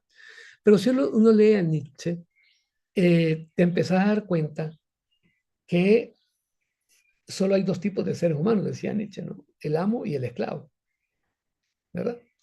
Y entonces la democracia liberal lo que universalizó fue el esclavo, ¿verdad? Entonces, el esclavo en el sentido de que sí, ya no tenés un amo, pero tenés que ir a trabajar 8 horas a una empresa para poder vivir, ¿verdad? De alguna manera sí lo sos, ¿verdad? Entonces, él criticó mucho eso. Entonces, ¿qué pasa? Que los de abajo tenían esa vocación de obediencia a los de arriba. Fíjate lo que pasaba en Nicaragua, que cuando hicieron la reforma agraria, los sandinistas ya en el poder y repartieron las tierras, y esto lo dice Orlando Núñez, un sociólogo sandinista, cuando recibieron las tierras y vieron que no las podían cultivar, llamaron a los antiguos propietarios para devolvérselas. Eso es lo que pasó, ¿verdad? Y había en Morazán, por ejemplo, cuando Joaquín llegó, ¿verdad? Y todos los miembros de la comisión política llegaron. ¿Cómo lo miraban los campesinos a los comandantes? No a mí, a los comandantes, ¿verdad? Como los patrones. Como los patrones. Entonces, cuando hacían comida, había comida especial. Decía, pero cuando hablando no es un banquete, sino que, por ejemplo, si conseguían un pedacito de pan, o por ejemplo, un fresco, ¿va? Lo ponían en la orilla de la quebrada para que servírselo de heladito. Y cuando uno le decía a la cocinera, mira, regálame un poquito de fresco. No, es que fue un poquito para ellos. Dice, ellos. Se refería a los meros macizos. Y cuando vos oís hablar a una empleada doméstica, todavía en estos tiempos, es que es bien delicada. Dice, va, ella, va. Ah, no, cuando no es que él viera cómo es, ¿verdad? Ella y él. Es una vocación de obedecer al que tiene más. Pero es una vocación general. Y eso ocurría también en la guerrilla. Entonces, los campesinos pobres de Morazán, no, pero los campesinos de Morazán no eran jornaleros agrícolas, hay que hacer una diferencia. Jornalero agrícola es aquel que no, que no tiene tierra y que vende su fuerza de trabajo, es como un obrero, pero en el campo. El campesino como tal sí tiene tierra y la mayoría de los que integraron el ERP en Morazán eran campesinos. Había gente que tenía 600 manzanas de tierra. Nolbo, por ejemplo, eran peleados con el gobierno. ¿Por qué los metían presos? Porque hacían fanguaro clandestino, la policía de Hacienda sobre todo. Y estaban en el norte de Morazán abandonados prácticamente por el error del gobierno. Entonces, tenía esa vocación de obediencia, ¿verdad? A los jefes de arriba, ¿verdad? Los que eran los blanquitos, ¿verdad? Los educados y todo, tenían esa vocación. En el caso mío, no, porque como yo era igual que ellos, ¿verdad? Entonces, al revés, se desquitaban conmigo. Ah, ya lo comentaste la otra vez, que como tú no Sí, sí, sí. estabas en la parte de la cúpula y decían, bueno, este es de allá, pero no está allá, entonces con este sí nos aprovechamos. Sí, entonces, y así con todos los que eran como yo, ¿verdad? Entonces, que llegaron varios, ¿verdad? Pero había una vocación de obediencia, ¿verdad? Pero cuando el 79, que ya los sandinistas ganaron las elecciones, y a partir de si Nicaragua venció, El Salvador vencerá, y los sandinistas comenzaron a mandar toneladas de armas a El Salvador, entonces se armaron las columnas guerrilleras en el campo. Y la guerra se convirtió ya entre la Fuerza Armada, no porque los 70 eran los cuerpos de seguridad, ¿no? El ejército casi no se metía en asuntos contra insurgentes, ¿verdad? Eran los cuerpos de seguridad. Ya en la guerra sí se metió el ejército, todo el ejército, pues, ¿verdad? Porque ya era lo que estaban enfrentando, no eran una célula guerrillera de una casa, ¿verdad? Ya eran columnas guerrilleras bien armadas, ¿verdad? Te voy a decir algo bien importante. Cuando el subsecretario adjunto para asuntos latinoamericanos de Reagan, Elliot Abrams, habló con Humberto Ortega, que en aquel momento era el jefe del Ejército Popular Sandinista y hoy preso por su propio hermano, le dijo, mire, el problema, porque estaba en lo de la contra, ¿verdad? Y los gringos le estaban financiando la contra, ¿verdad? Total y absolutamente. Entonces, y al ejército salvadoreño. Entonces, le digo, el problema en El Salvador con la guerrilla es que ustedes están mandando armas. Y Humberto, que es un tipo muy inteligente, muy inteligente. Yo creo que es una de las personas más inteligentes que he conocido es Humberto Ortega, más que el idiota que está ahorita, ¿verdad, Daniel? Mangoneado por Rosario Murillo, ¿verdad? Humberto le dijo, ese no es el problema, señor Abrams, que nosotros mandemos armas. El problema está en que hay mucha gente dispuesta a empuñar esas armas, porque si yo mando esas armas a Costa Rica, nadie las agarra. Si yo mando esas armas a El Salvador, a Panamá, nadie las agarra. Porque están bien, pues, ¿verdad? Costa Rica está bien, ¿verdad? Pero aquí en El Salvador, parte de la élite salvadoreña, del gran capital salvadoreño, parte, no digo todo, ¿verdad? Conozco personas muy, de verdad, sensibles, pero gran parte, lamentablemente creo que sí, la mayoría, es una élite muy insensible, demasiado insensible, demasiado insensible.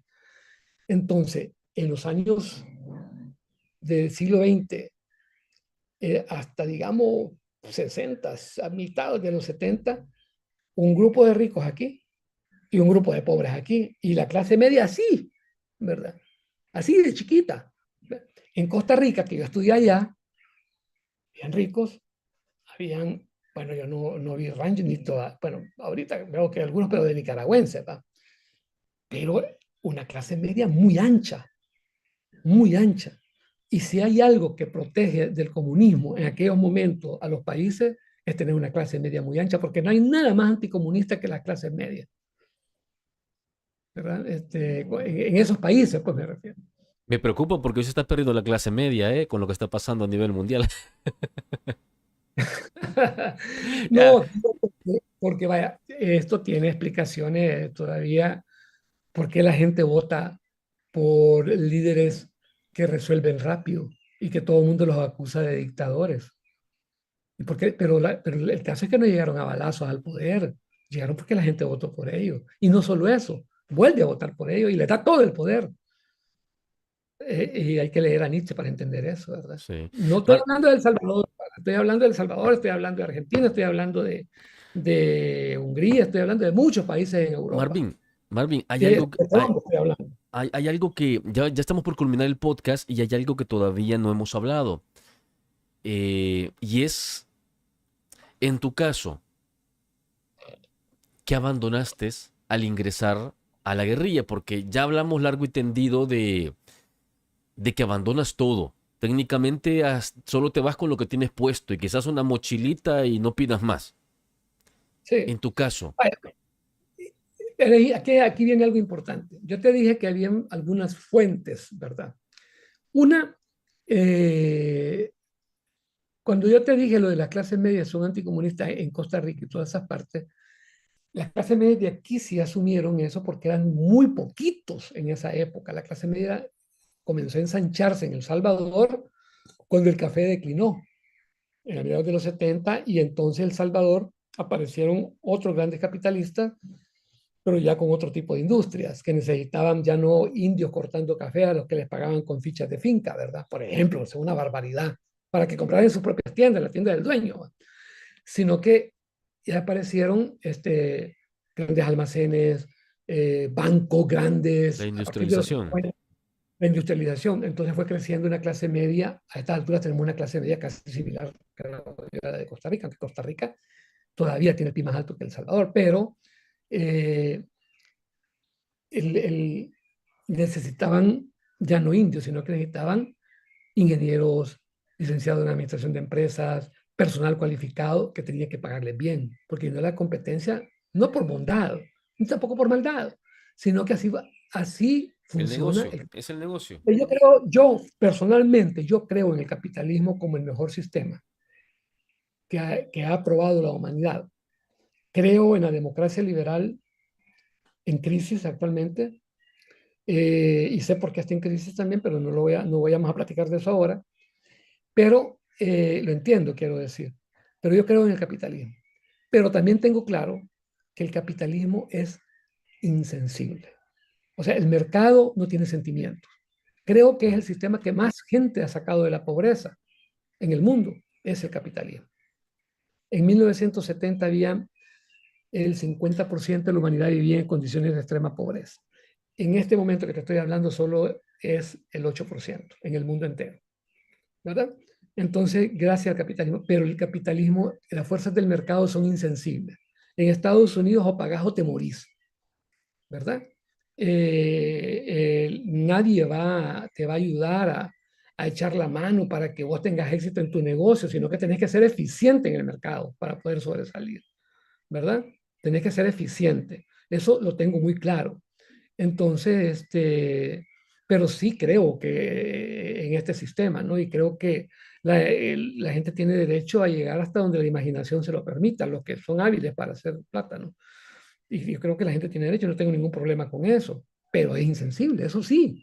Y eso lo dice Pepe Mujica también, y por eso Pepe Mujica, que fue guerrillero, que fue socialista, por eso él no tocó el sistema capitalista cuando fue presidente. Por eso ningún presidente socialista en Chile tocó el sistema que dejó Pinochet. Bueno, no Pinochet, sino que Pinochet tuvo la habilidad de que dijo, bueno, yo soy un militar, yo no sé de economía. Le pidió ayuda a nada menos que a Milton Friedman, premio Nobel de Economía, y le mandó a los Chicago Boys, ¿verdad? Y crearon un sistema que hicieron de Chile el país más próspero hasta que llegaron tontitos ahí a hacer los pedazos, pues, a echarlo para atrás otra vez, ¿verdad? Entonces, Es que el bueno, no sé. capitalismo te obliga a irte mejorando cada vez más, no te quedas estancado, porque si no, pasas de el cazador a ser la presa. Eso se puede ver en cualquier tipo de negocio, que tienes que Pero aprender. pero hay algo bien importante.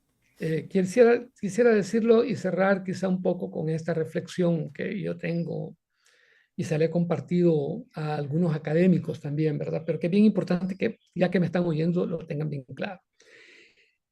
Han habido varias revoluciones desde que la humanidad es la humanidad. ¿Va? Como yo no creo que Adán y Eva fueron los primeros seres humanos, sino que creo que en el Big Bang, hasta el Papa cree que el Big Bang fue lo primero hace 14.000 millones de años, ¿verdad? Y hace 400 millones de años la Tierra se volvió habitable. En eso sí creo, ¿verdad? Desde entonces, desde que apareció la humanidad, han aparecido, por la selección natural, han habido muchas revoluciones. No estoy hablando de revoluciones como la de El Salvador, como la de Cuba, no. Estoy hablando de revoluciones que afectaron al mundo entero, de revoluciones científicas, de revoluciones de todo tipo, pues, ¿verdad? De esa revolución me refiero. El neolítico fue la primera gran revolución que cambió la humanidad. ¿Por qué? Porque el hombre pasó de ser un ser errante y caza y la pesca, vivir de la caza, la recolección y la pesca, a mejorar las herramientas de piedra, por eso se llama neolítico, las herramientas de piedra, y comenzó a sembrar, nació la agricultura. Y entonces se convirtió de ser un errante en alguien que se está ya en su propio, ya se asienta, pues ya tiene una casa, tiene una familia, ¿verdad? ¿Cómo se llaman los nómadas? El otro término que se usa es el de, para los que andan bueno, pasó ya a ser gregario, ¿verdad? El neolítico. La segunda gran revolución fue entre el siglo XVII y el XVIII, que es la revolución capitalista, ¿verdad? Cuando aparecen las máquinas. Y al igual que hoy, el miedo de que quedamos sin trabajo, de que porque aparecieron las máquinas. Pero eso fue un gran salto que dio la humanidad al capitalismo. Y la tercera gran revolución la estamos viviendo y no ha terminado, que es la aparición, la masificación del Internet, La y que no revolución la entienda, tecnológica. y la inteligencia artificial. Pero esto último que he dicho está cambiando las redes del juego. Porque alguien como Fernand Flow, yo no sé si has oído hablar de Fernand Flow, Sí, sí, sí, es uno de los youtubers o streamers más viejos y el más conocido de El Salvador. pero no solo él, yo te digo, no tengo yo, sino que hoy porque ella es mi hija la que la maneja y mi esposa, ¿verdad? Yo me he dedicado más a escribir. Yo fui el fundador con mi esposa de Baisai, nuestra agencia de relaciones públicas. Yo te digo que mi hija, bueno, la forma en que yo aprendí a hacer relaciones públicas, yo puedo quemar todo porque eso ya no sirve. Porque como decayó, nadie lee periódicos, nadie ve televisión abierta, o muy poca gente lo hace. La gente te ve a vos, la gente ve Twitter, la gente ve otras cosas, ¿verdad?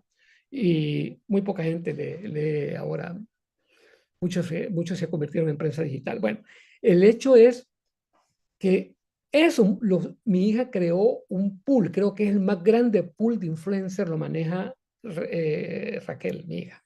Es licenciada en comunicaciones de la Mónica Herrera. Y se le ocurrió la brillante idea de contratar un pool de los mejores influencers, ¿verdad? Que hay en el país. ¿Y cuánto crees que gana un influencer? El que menos gana de ellos. 9.000, $8.000 al mes. ¿Qué había que hacer antes para ganar eso? Había que ir a la universidad a ser doctor, ¿verdad? Y algunos de ellos ganan muchísimo más.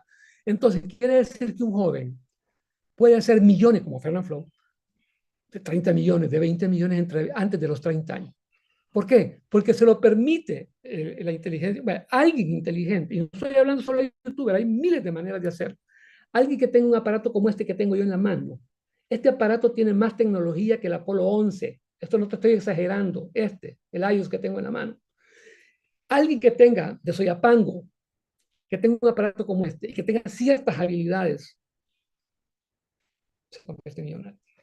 Carisma, no, no tanto de habilidades, con el carisma Ya, ya lo tienes ya, todo. ya, sí. No, porque no solo es youtuber, te digo.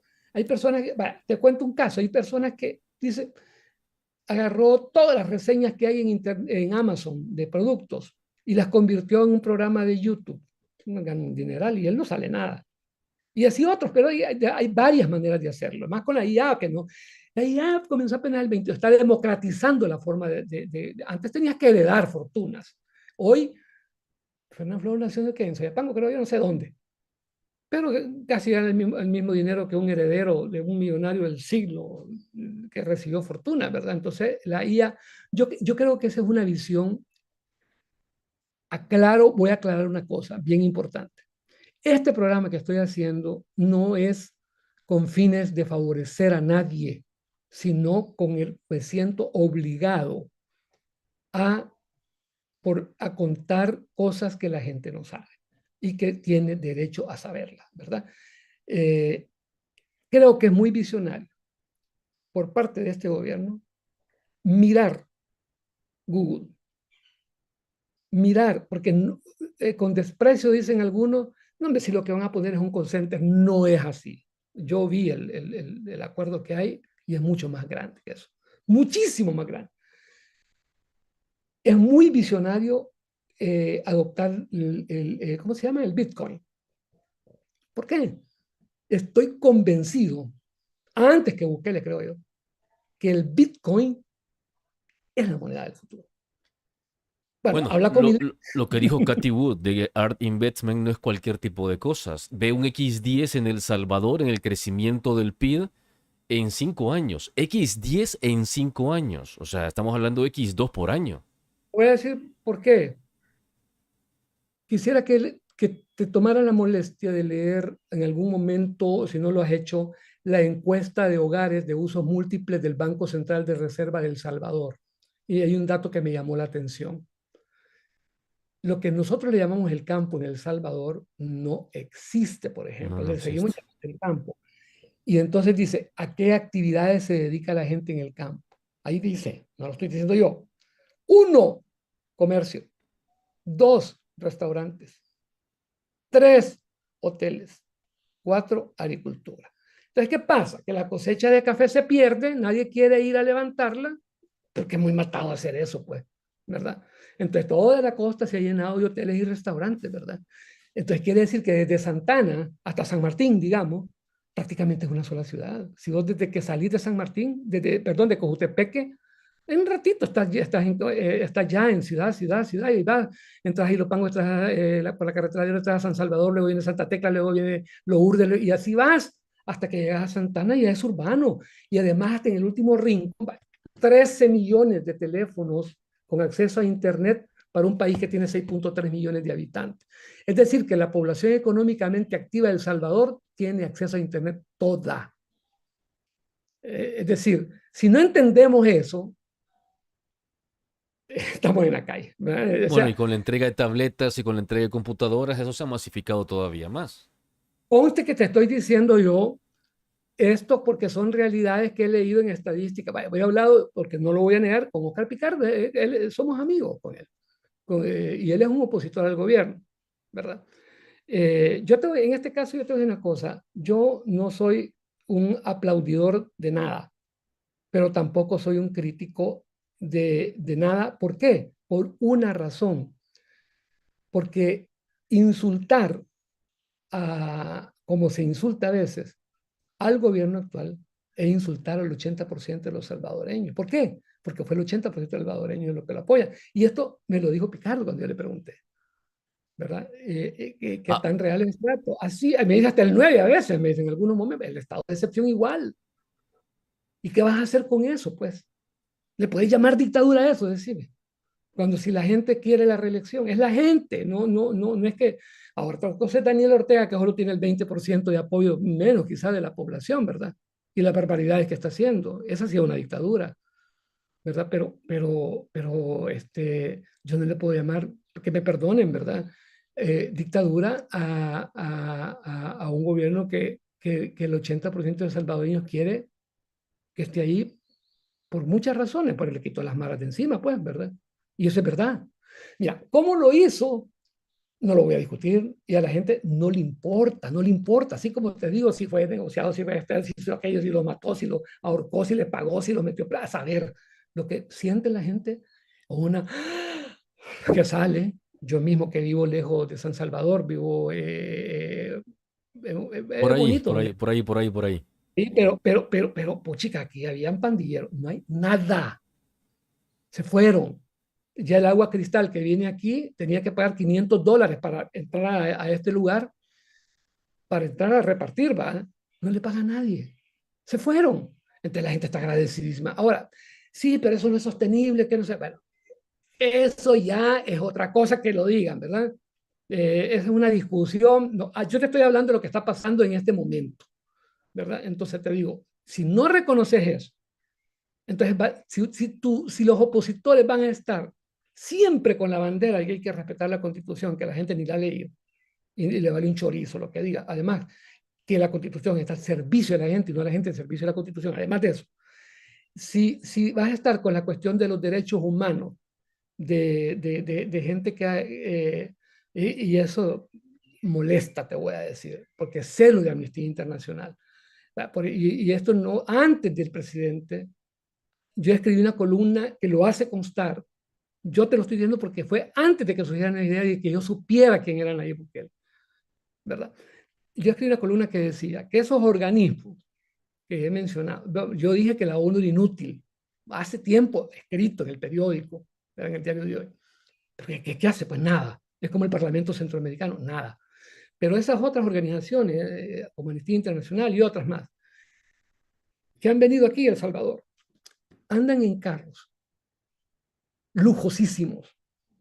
Y a mí me dan una, hasta cólera, me da cuando veo que hacen congresos y se llaman, por ejemplo, convención de, no voy a decir los nombres de las organizaciones, ¿verdad? De las ONGs, para analizar la pobreza extrema en El Salvador, ¿verdad? Llegan en el Rolls Royce. ¿Y dónde la hacen? En el Gran Plaza, con grandes buffets, desplazándose en grandes carros, usando lo que más critican, la tecnología, tomando Coca-Cola, las aguas negras del imperialismo, pero tomándoselas, ¿va? Entonces, ¿sabes cómo les decía un filósofo chileno, André Gunderfrank, a la gente, a esos de Amnistía Internacional que viven bien? Ujú. La lumpenburguesía. ¿Sabes lo que es un lumpen, verdad? Un lumpen es un delincuente. Entonces él le llamaba la lumpenburguesía, ¿verdad? Esa gente, esa costra de gente que vive de luchar por los indios no sé dónde, y siempre inventan causas, por los árboles de no sé dónde. Y mira, lo que menos les interesa es el árbol, hombre. Seamos francos. Vale, ya que estás con eso, pues bueno, vamos a meter en este berenjenal y es que se mira claramente, las organizaciones reciben miles de millones de dólares, bueno, algunos miles de dólares, otros cientos de miles de dólares, otros millones de dólares, otros cientos de millones de dólares. El punto está que esas organizaciones, ese dinero, el 80 o el 90% va para pago de las personas y con dificultad el otro 10% lo ocupas para lo que supuestamente fueron creados. O sea, todo el dinero que ahí termina es para pagar, para hacer reuniones, para hacer convivios, para hacer todo menos para hacer lo que tienen que hacer. Es más, muchos hablan de rescatar el medio ambiente, pero ¿cuántas veces lo vas a ver limpiando algunos lugares, reforestando algunos Nunca me... lugares o Yo forestando algunos mismo, te lugares? digo, me quejé con una organización protectora del medio ambiente, llamé por teléfono que estaban botando una ceiba. Me dijo que no tenía tiempo de atenderme. Vaya, dije yo. Entonces, pero quiero hacer una aclaración que vale la pena que haga. A ver. Estoy hablando de algunas ONGs, porque conozco otras que realmente Te voy a poner un caso, uno nada más porque hay varios, ¿verdad? Pero voy a ponerte uno. Hay una excombatiente de la CFPL, cuyo nombre es Mirtala López, ¿verdad? Mirta López. Mirtala López, sí. Mirtala, su hermano fue comandante de la CFPL y lo mataron, cayó en combate, ¿verdad? Le llamaban Ambrosio, le decían comandante carabina. ¿Qué hace Mirtala? Sin bulla, sin bulla. Se ha dedicado a, a repartir todo lo que puede conseguir a los pobres y lo hace de verdad. Y esta historia a mí me impresionó, ¿verdad? Porque no está ayudando al pueblo salvadoreño, sino a Pedro, a Juan, a unas viejitas y es todos los días, todos los días, todos los días pasen eso, todos los días. Y vive humilde, no es que vive, humilde no va, pero digamos No en la opulencia. no es los 8.000, 9.000 dólares que gana un funcionario de Amnistía Internacional, ¿verdad? No, no es eso, pues, ¿verdad? Ni carros diplomáticos que no, decir, no, chica, es decir, de verdad, te digo, ese tipo de ONG no sirven para nada, pero hay otras que sí creo yo que hacen un gran trabajo humanitario, pues, pero son contadas con los dedos de la mano de un lisiado de guerra, ¿verdad? Ya, Bueno, hay perfecto. mucha tela que Marvin, cortar como... tú estás preparando un libro, ¿verdad? Un libro en Sí. el cual vas a comentar, bueno, has dejado algunos destellos por aquí de lo que va a aparecer en ese libro. ¿Cómo se llama el libro? Ah, No, ya te me dije, dijiste que estás trabajando en el nombre, ¿verdad? ¿Cierto? Tienes razón. sí, porque primero uno cuando es una novela pone un título, ¿verdad? Normalmente. Pero en este caso yo todavía no lo he No has decidido cuajado el nombre. porque quiero decirle a los que me están oyendo que yo estuve 12 años en la guerrilla por la vía, porque esa fue la pregunta que no te contesté, por la vía de los intelectuales. Porque ese fue otro fenómeno de los 70 en México, en El Salvador, en toda América Latina. Hasta Mario Vargas Llosa, que es un gran liberal derechista, fue también izquierdista en su juventud, cuando comenzó en la Universidad de San Marcos en Perú. Ser intelectual o ser joven era ser de izquierda. El arte le llamaban el arte comprometido, que es lo más horroroso que le ha ocurrido al arte, por cierto, ¿verdad? Unos panfletos espantosos, ¿verdad? Entonces, y yo que visitaba, yo que venía de un colegio en Costa Rica, que lo dirigió un cubano exiliado que odiaba a Fidel Castro y que cristiano y conservadorísimo cuando era joven, ¿verdad? Cuando a los mis 16 años yo era totalmente conservador, pues no te digo anticomunista porque no entendía mucho de eso. Bueno, sí entendía, sí sabía, pero no era comunista. Pero cuando me rodeé con los intelectuales, cuando los visité a los intelectuales y conocía asustado, hasta admirado a los que esculpían, a los que hacían esto, a los que hacían teatro, a los que hacían esto, todos eran de izquierda, todos. Y por esa vía fue que me empezaron a reclutar, por la vía de los intelectuales. Pero mira qué cosas. De los intelectuales que me reclutaron a mí, ninguno se fue para el frente de guerra. Me fui yo, ¿verdad? Me fui yo. Y Giovanni que se metió, ¿verdad? Pero ninguno. Y lamentablemente, yo no sé qué pasó, que yo salí vivo. Y no porque gente de la radio murió. La radio en Seremos tuvo bajas, ¿verdad? O sea que no estábamos a salvo, ¿verdad? Yo salí vivo. Y muchos de esos amigos murieron, ¿verdad? Cuando yo los quise buscar, cuando terminó la guerra, no, a que lo mataron, a que el otro lo mataron, al otro lo mataron, al otro lo mataron, al otro lo mataron, los que no se fueron. Y otros sí se quedaron trabajando en sus trabajos, pero eran los más revoltosos, ¿verdad? Los que más hablaban, eran los que menos se comprometieron al final, ¿verdad? Esa fue otra vía.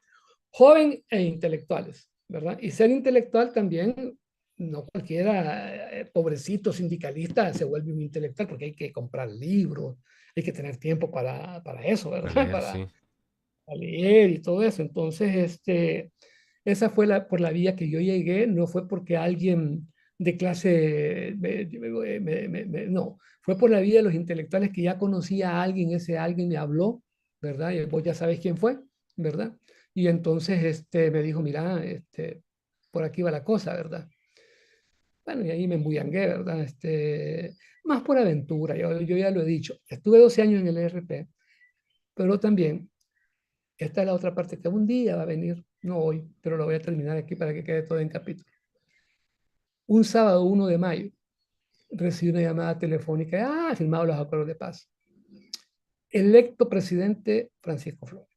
Y me llama por teléfono, yo creí que era una broma, pero yo lo conocía desde antes, y me dice, quiero platicar contigo. Entonces, bueno, le dije, ¿qué onda conmigo? ¿Para qué va? Bueno, la onda es que fui porque yo la conocía. Entonces, me dijo, mira, me dijo, textualmente, ayúdame a limpiar el mierderillo que es arena. Esas fueron sus palabras.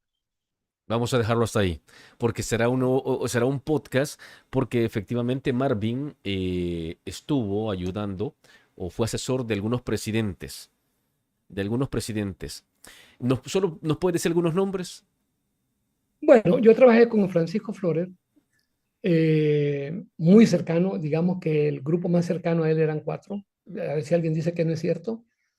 Juan José Dabú, que era prácticamente el más importante después de Paco Flores, porque Paco era filósofo y él decía, yo no puedo hacer ciertas cosas, y Juanjo sí había graduado en Estados Unidos, ¿verdad? De no sé qué cosa, ingeniero, creo, en una gran universidad, y es eficientísimo Juanjo, ¿verdad? Entonces él se encargaba, él coordinaba todo el gabinete, porque Paco nunca hizo un consejo de ministros, nunca. Entonces él se reunió, su círculo con que él más andaba reloj, el teléfono lo andaba Aldo Parducci, el del teléfono de él, y él le dejaba mensaje.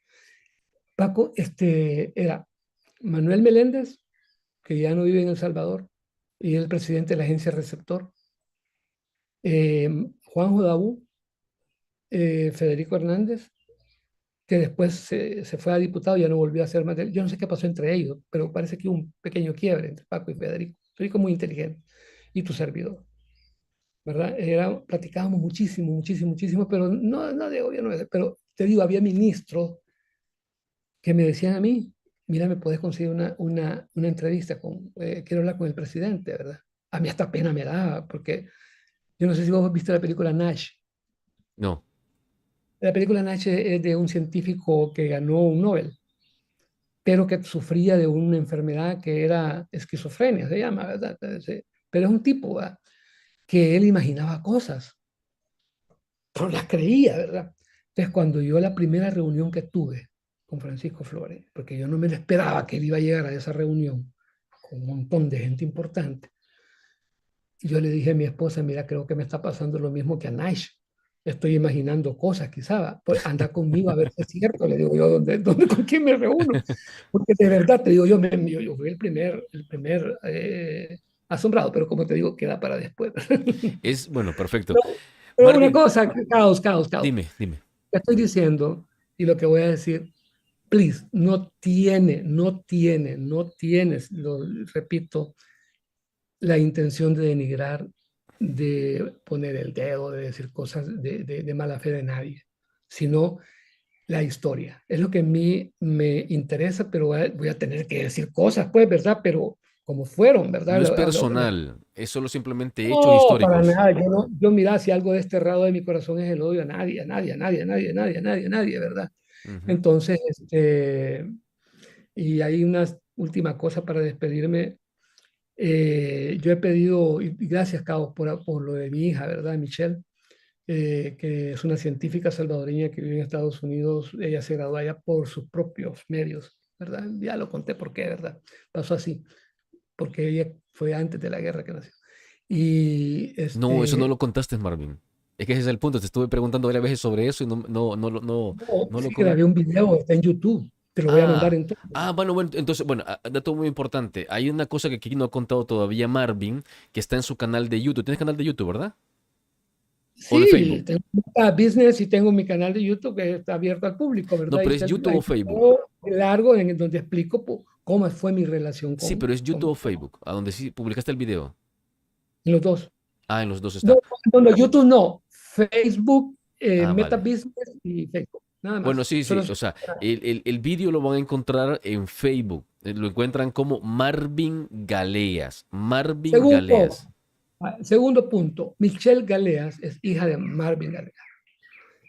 Tercer punto, me han mandado, yo no entiendo yo por qué, que tres cosas me han pedido frecuentemente. Una, qué pienso del actual gobierno, ¿verdad?